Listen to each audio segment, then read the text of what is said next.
നമസ്കാരം, കൊട്ടാരക്കര മീഡിയയിലേക്ക് സ്വാഗതം. അബ്ദുൾ മജീദ് സ്മാരക മന്ദിരത്തിൽ വെച്ച് ഇന്ന് ഉച്ചയ്ക്ക് കൊട്ടാരക്കര SFI ഏരിയ സമ്മേളനം നടത്തുകയുണ്ടായി.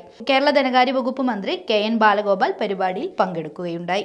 വിദ്യാർത്ഥി സംഘടനാ പ്രവർത്തനത്തിൽ വിദ്യാർത്ഥി ആയിട്ട് കോളേജിൽ പോകുന്ന സമയത്ത് അന്ന് പ്രീ ഡിഗ്രി ഉള്ള സമയത്ത് കോളേജിൽ പോകുമ്പോൾ വിദ്യാർത്ഥികളുടെ പൊതുവായ കാര്യങ്ങൾ ഏറ്റെടുത്തുകൊണ്ട് പ്രവർത്തിക്കുന്ന ഏറ്റവും നല്ല സംഘടന ഏതാണ് എന്ന പരിചയത്തിൻ്റെ അടിസ്ഥാനത്തിലാണ് SFI പ്രവർത്തകരായത്. അപ്പോൾ എല്ലാവർക്കും വിദ്യാഭ്യാസം, എല്ലാവർക്കും തൊഴിൽ എന്നുള്ളതാണ് ആ സമയത്ത് ഏറ്റവും സജീവമായ മുദ്രാവാക്യം.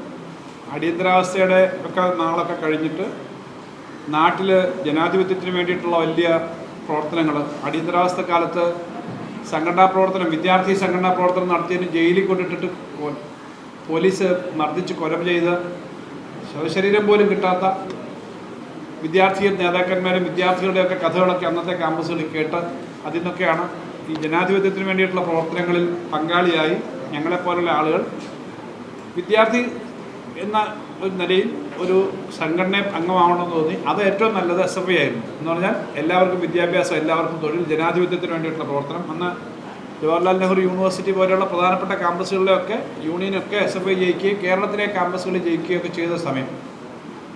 അപ്പോൾ വിദ്യാഭ്യാസ രംഗത്ത് ധാരാളം കാര്യങ്ങൾ ചെയ്യാൻ കഴിഞ്ഞിട്ടുണ്ട് ഒരു സംഘടന എന്ന നിലയിൽ SFIക്ക്. തൊഴിൽ ഇപ്പോൾ കിട്ടുന്ന തൊഴിൽ കിട്ടിക്കൊണ്ടിരിക്കുന്നത് പലതും ആർട്ടിഫിഷ്യൽ ഇൻ്റലിജൻസ് ചെയ്യും. മനുഷ്യൻ വേണ്ടല്ലോ.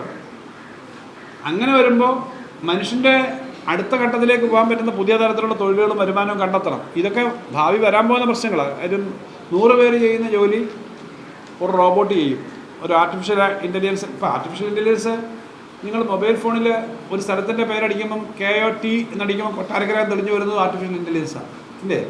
KOT എന്നടിക്കുമ്പോൾ കൊട്ടാരക്കര എന്ന് വരും. നിങ്ങൾ കൂടുതൽ സമയം സെർച്ച് ചെയ്തിട്ടുള്ളത് കോട്ടയം എന്നാണെങ്കിൽ കോട്ടയം എന്ന് വരും. കാരണം നിങ്ങളേതാണോ നോക്കുന്നത്, നിങ്ങളുടെ മനസ്സ് നിങ്ങൾ സാധാരണ നോക്കുന്നത് എന്താണോ അതാണ് മൊബൈൽ ഫോണിൽ പോലും വരുന്ന സാധനങ്ങൾ. നിങ്ങൾ സെർച്ച് ചെയ്യുന്നത് ഏതാണോ കൂടുതൽ, അത് കൂടുതൽ വരും. നമുക്കുള്ള പോരായ്മകൾ പരിഹരിക്കാനും പുതിയ ആളുകളെ നമ്മുടെ സംഘടനയിലേക്ക് കൊണ്ടുവരാനും ഏറ്റവും മാന്യമായി പ്രവർത്തിക്കുന്ന, ഏറ്റവും നന്നായി പഠിക്കുന്ന, ഏറ്റവും നന്നായി കാര്യങ്ങൾ അവതരിപ്പിക്കുന്ന, സമൂഹത്തിൽ ഏറ്റവും ഉത്തരവാദിത്വമുള്ള ആളുകളാണ് SFI പ്രവർത്തകരെന്ന് പറയിപ്പിക്കുന്ന തരത്തിലേക്ക് ഏറ്റവും ആകർഷകമായ പ്രവർത്തനങ്ങൾ സംഘടിപ്പിക്കാൻ നിങ്ങൾക്ക് കഴിയണമെന്ന് മാത്രം അഭ്യർത്ഥിച്ചുകൊണ്ട് നിങ്ങളെല്ലാവരെയും അഭിവാദ്യം ചെയ്തുകൊണ്ട് ഞാൻ എൻ്റെ വാക്കുകൾ അവസാനിപ്പിക്കും.